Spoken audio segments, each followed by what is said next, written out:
Hello प्यारे बच्चों, कैसे हैं आप लोग। उम्मीद करते हैं कि बहुत अच्छे से होंगे और अपने पढ़ाई को एकदम बेहतरीन तरीका से कर रहे होंगे। आज आप लोगों के लिए सोशल साइंस के लिए इंपॉर्टेंट कुछ क्वेश्चंस कराने वाले हैं जो कि बिहार बोर्ड मैट्रिक परीक्षा 2025 के लिए है। तो आप लोग देखिए इस प्रश्न को, काफी ज्यादा इंपॉर्टेंट प्रश्न है, एक एक प्रश्न इंपॉर्टेंट है। आप लोग इस प्रश्न को देखिए और देखने के बाद में आप लोग एग्जाम देने के लिए जाइए। काफी ज्यादा इंपॉर्टेंट प्रश्न, एक भी प्रश्न छूटना नहीं चाहिए, ठीक है ना। सबसे पहला नंबर प्रश्न क्या कह रहा है, देखिएगा दोस्त। सबसे पहला नंबर प्रश्न, प्राथमिक क्षेत्र में कौन सी आर्थिक क्रिया शामिल है। मतलब कि प्राथमिक क्षेत्र में कौन सी आर्थिक क्रिया शामिल है।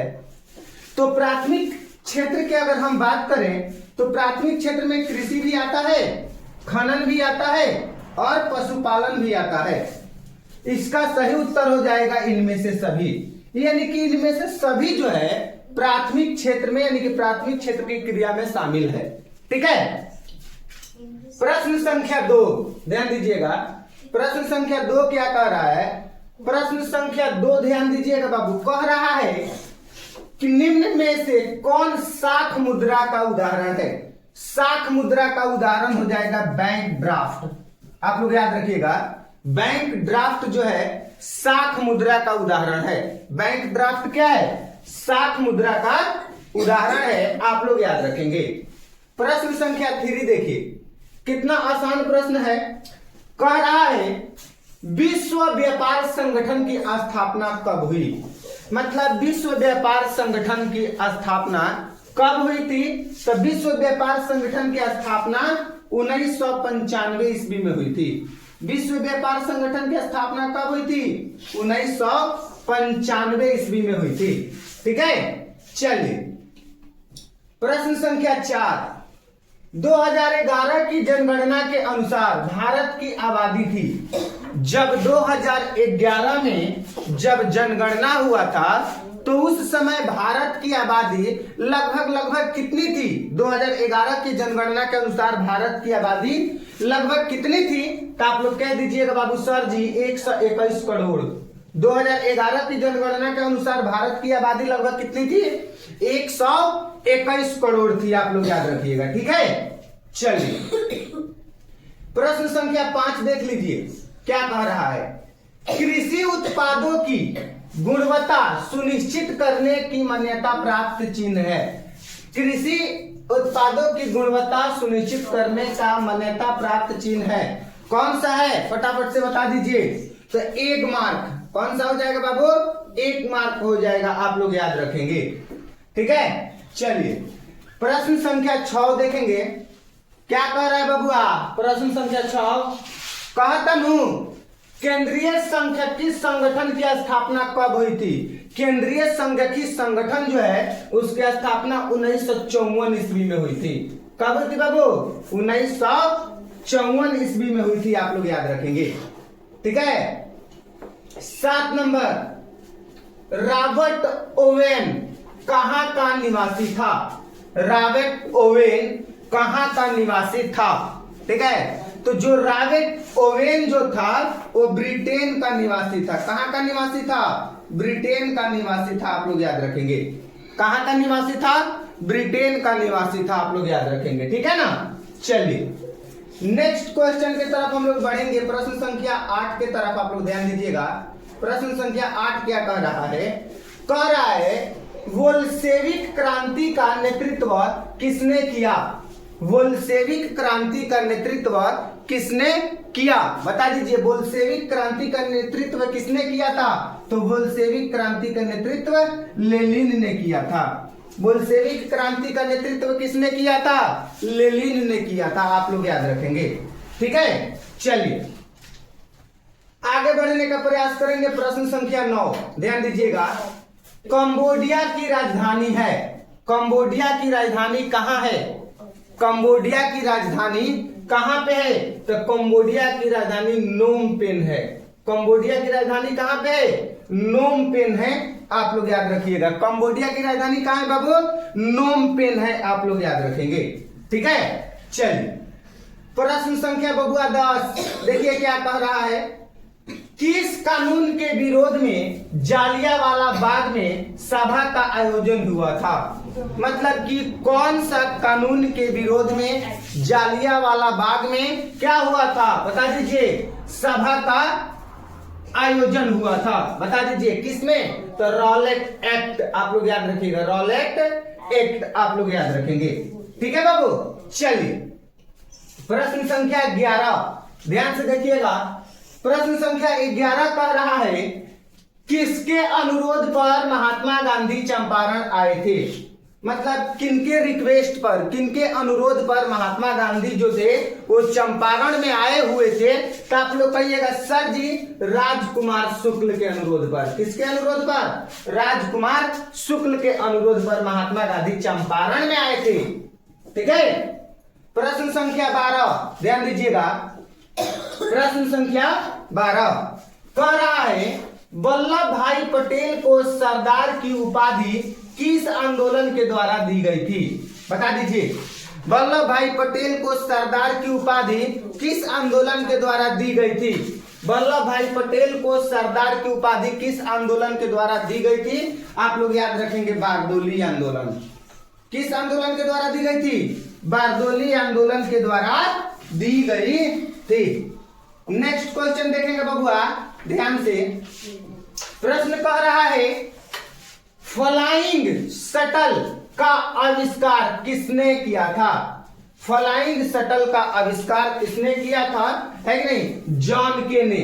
किसने किया था? जॉन के ने किया था, आप लोग याद रखिएगा।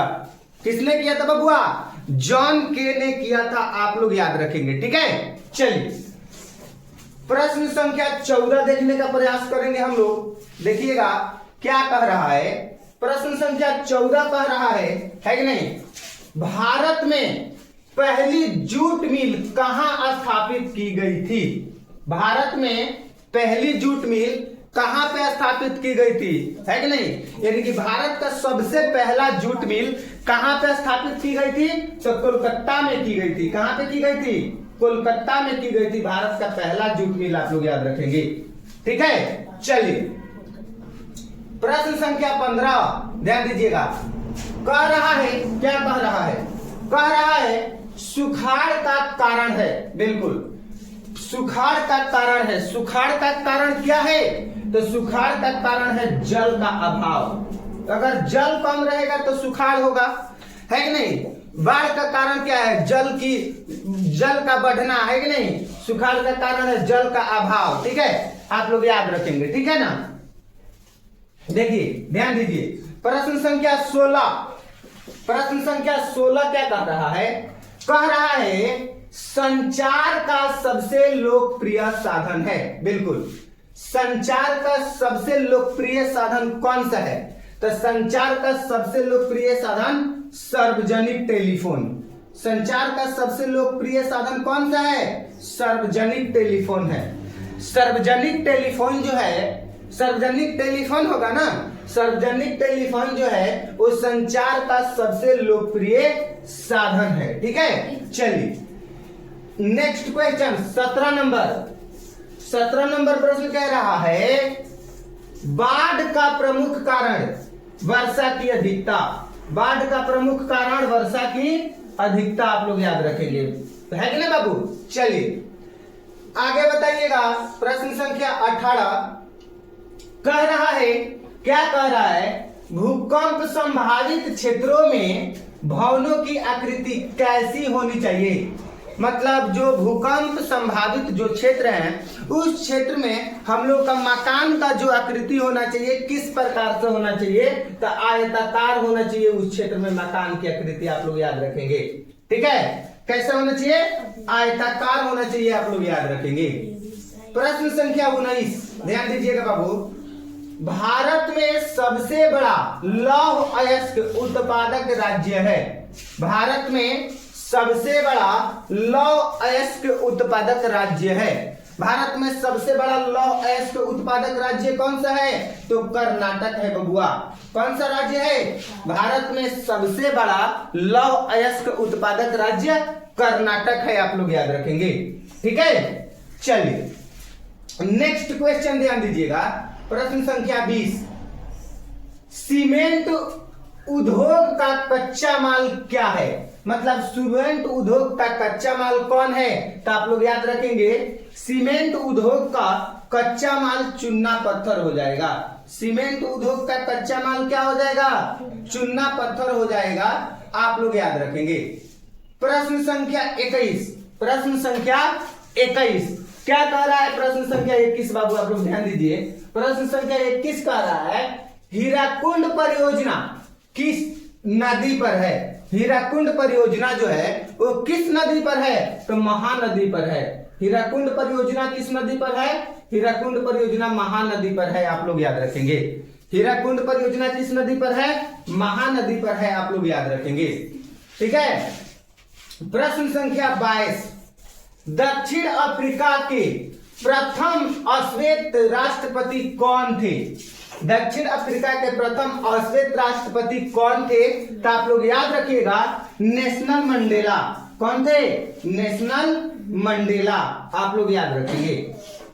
प्रश्न संख्या 23 ध्यान से बाबू, प्रश्न संख्या 23, श्रीलंका कब आजाद हुआ? बिल्कुल, जो श्रीलंका जो था, श्रीलंका, ये श्रीलंका कब जाके आजाद हुआ बता दीजिए।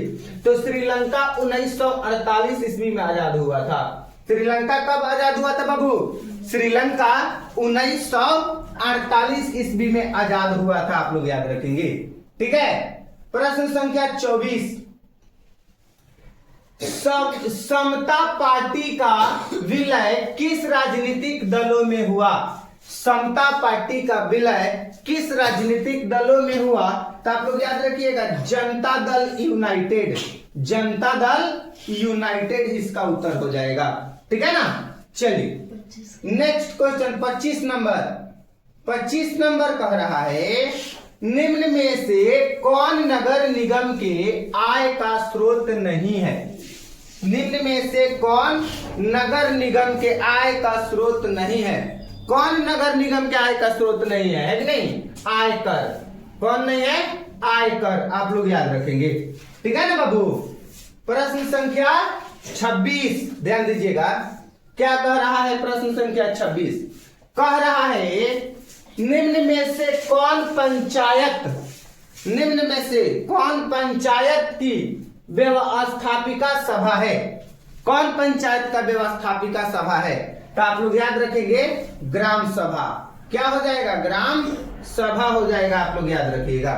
ठीक है। चलिए 27 नंबर, राज्यपाल की नियुक्ति कौन करता है?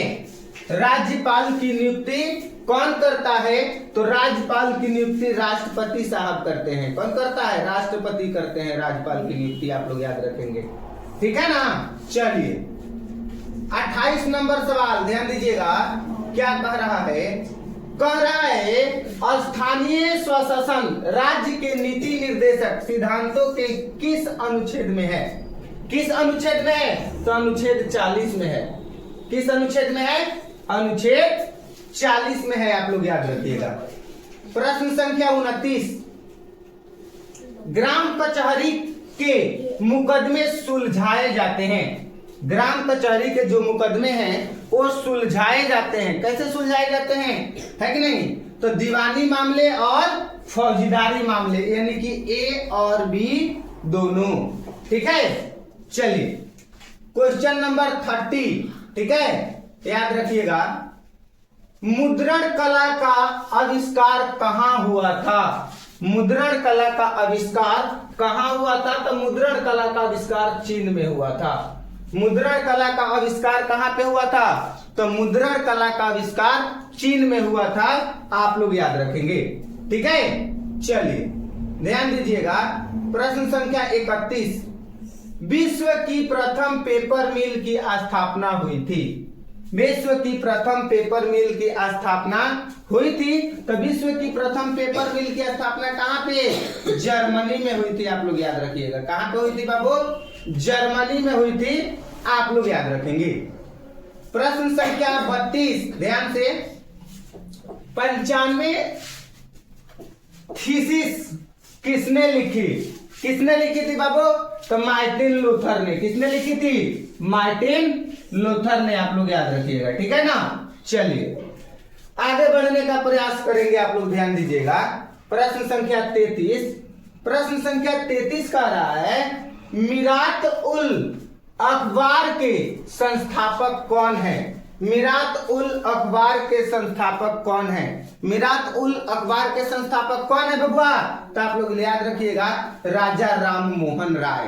कौन है? राजा राम मोहन राय हैं, आप लोग याद रखिएगा, ठीक है। चलिए प्रश्न संख्या 34। प्रश्न संख्या 34 क्या कह रहा है? कह रहा है कौन तापीय विद्युत परियोजना बिहार में है? इनमें से कौन सा तापीय विद्युत परियोजना बिहार में है? तो काटी तापीय बिहार में है, कहलगांव भी बिहार में है, नवीनगर भी बिहार में है, यानी कि इनमें से सभी हो जाएगा। इनमें से कौन सा हो जाएगा बाबू? सभी हो जाएगा, आप लोग याद रखेंगे। प्रश्न संख्या 35। प्रश्न संख्या 35 क्या कह रहा है? ऑल इंडिया रेडियो का नाम बदलकर आकाशवाणी कब किया गया? जो ऑल इंडिया रेडियो है उसका नाम बदल करके आकाशवाणी कब किया गया? तो 1957 ईस्वी में ऑल इंडिया रेडियो का नाम बदलकर आकाशवाणी किया गया था, बिल्कुल। प्रश्न संख्या 36 क्या कह रहा है? नंदा देवी राष्ट्रीय उद्यान कहाँ है? बता दीजिए दोस्त। नंदा देवी राष्ट्रीय उद्यान है कि नहीं? उत्तराखंड में है। नंदा देवी राष्ट्रीय उद्यान कहाँ पे? उत्तराखंड में है बाबू, आप लोग याद रखिएगा, ठीक है ना। प्रश्न संख्या 37 क्या कह रहा है? कह रहा है मनरेगा शुरू हुई थी, बता दीजिए। मनरेगा शुरू हुई थी आंध्र प्रदेश में। मनरेगा कहां पे शुरू हुई थी? आंध्र प्रदेश में। मनरेगा कहां पे शुरू हुई थी? आंध्र प्रदेश में शुरू हुई थी, आप लोग याद रखिएगा, ठीक है। चलिए 38 नंबर ध्यान दीजिएगा। निम्न में से कौन गैर आर्थिक आधारभूत संरचना का अंग है? निम्न में से कौन गैर आर्थिक आधारभूत संरचना का अंग है? कौन सा है कि नहीं? तो शिक्षा है, आप लोग याद रखिएगा। कौन है? शिक्षा है, आप लोग याद रखिएगा, ठीक है ना। चलिए 39 नंबर बबुआ ध्यान से। WHO विश्व व्यापार संगठन WHO की स्थापना कब हुई? विश्व व्यापार संगठन WHO की स्थापना कब हुई थी? तो 1995 ईस्वी में हुई थी। कब हुई थी बाबू?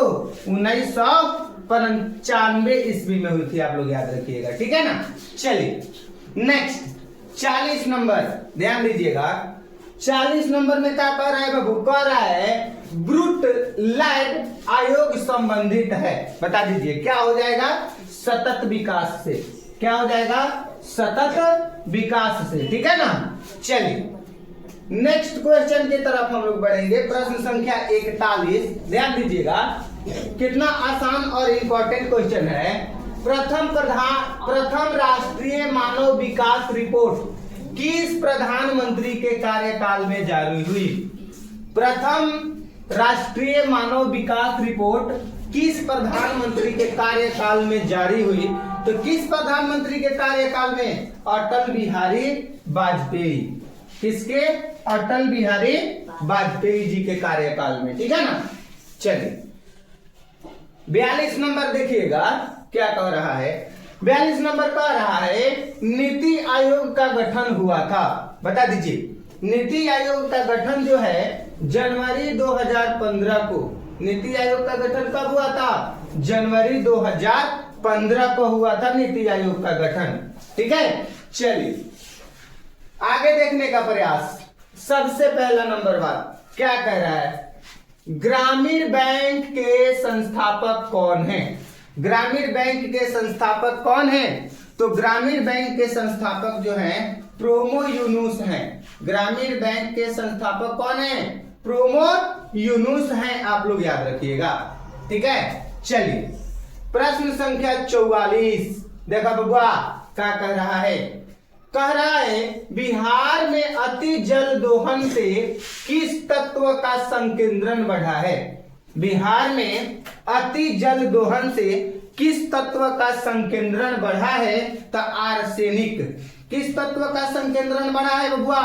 आर्सेनिक तत्व का संकेंद्रण बढ़ा है, आप लोग याद रखिएगा, ठीक है ना।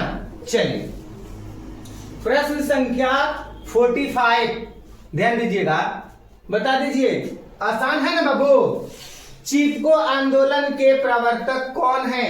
चिपको आंदोलन के प्रवर्तक है सुंदरलाल बहुगुणा। चिपको आंदोलन के प्रवर्तक कौन है? तो सुंदरलाल बहुगुणा जी हैं, आप लोग याद रखिएगा, ठीक है ना बाबू। चलिए प्रश्न संख्या 46 क्या कह रहा है? कह रहा है निम्न में कौन अनवीकरणीय संसाधन है? निम्न में से कौन अनवीकरणीय संसाधन है, बता दीजिए। कौन अनवीकरणीय है? तो जीवाश्म ईंधन अनवीकरणीय संसाधन है। जीवाश्म ईंधन क्या है? अनवीकरणीय संसाधन है, आप लोग याद रखेंगे, ठीक है ना। चलिए प्रश्न संख्या 47 क्या कह रहा है? कह रहा है भारत में प्रथम जल विद्युत संयंत्र की स्थापना कहाँ हुई थी? भारत में प्रथम जल विद्युत संयंत्र की स्थापना कहाँ हुई थी? कहाँ पे हुई थी बाबू? है कि नहीं? तो दार्जिलिंग में हुई थी, आप लोग याद रखिएगा। कहाँ पे हुई थी? दार्जिलिंग में हुई थी, आप लोग याद रखेंगे। प्रश्न संख्या 48 ध्यान दीजिएगा, क्या कह रहा है? कह रहा है पंचायत के चुनाव कौन करवाता है? पंचायत का जो चुनाव होता है, मुखिया जी का चुनाव, सरपंच साहब का चुनाव जो होता है, ये चुनाव कौन करवाता है? तो आप लोग याद रखिएगा, राज्य चुनाव आयोग करवाता है। कौन करवाता है? राज्य चुनाव आयोग करवाता है, आप लोग याद रखेंगे, ठीक है ना। 49 नंबर प्रश्न क्या कह रहा है? कह रहा है भारत में सर्वप्रथम राष्ट्रीय आय का अनुमान किसने लगाया था? बता दीजिए। भारत में सबसे पहले राष्ट्रीय आय का अनुमान किसने लगाया था? तो आप इसका उत्तर कहेंगे सर जी दादा भाई नौरोजी ने भारत में सर्वप्रथम राष्ट्रीय आय का अनुमान लगाए थे। किसने लगाए थे बाबू? दादा भाई नौरोजी ने लगाए थे, आप लोग याद रखेंगे। प्रश्न संख्या 50 ध्यान दीजिएगा, प्रश्न संख्या 50 क्या कह रहा है? कह रहा है कि ना बाबू कि बिहार का सर्वाधिक जनसंख्या घनत्व वाला जिला कौन है? मतलब बिहार की सर्वाधिक जनसंख्या घनत्व वाला मतलब वह कौन ऐसा जिला है जिसमें जनसंख्या सर्वाधिक अधिक है, ज्यादा घनत्व है, काफी ज्यादा जनसंख्या उसमें है। ऐसा बिहार में कौन ऐसा जिला है? तो आप लोग कहेंगे कि सर जी बिहार में ऐसा पटना जिला है। बिहार में ऐसा कौन सा जिला है? पटना जिला है कि नहीं। आप लोग इस 50 क्वेश्चन जो आप लोगों को 50 प्रश्न जो कराए हैं उसको खूब सुंदर से कर लीजिए, रिवीजन कर लीजिए, बार बार रिवीजन कर लीजिए, तब जाइए एग्जाम देने के लिए। आप लोगों को काफी ज्यादा इससे प्रश्न लड़ेंगे, ठीक है। उम्मीद करते हैं कि आप लोगों को क्लास अच्छा से समझ में आया होगा। अगर अच्छा से समझ में आया है तो आप लोग कमेंट बॉक्स में अपना विचार को जरूर रखें, है कि नहीं। मिलते हैं अगले क्लास में, तब तक सभी प्यारे बच्चों को नमस्कार, जय हिंद।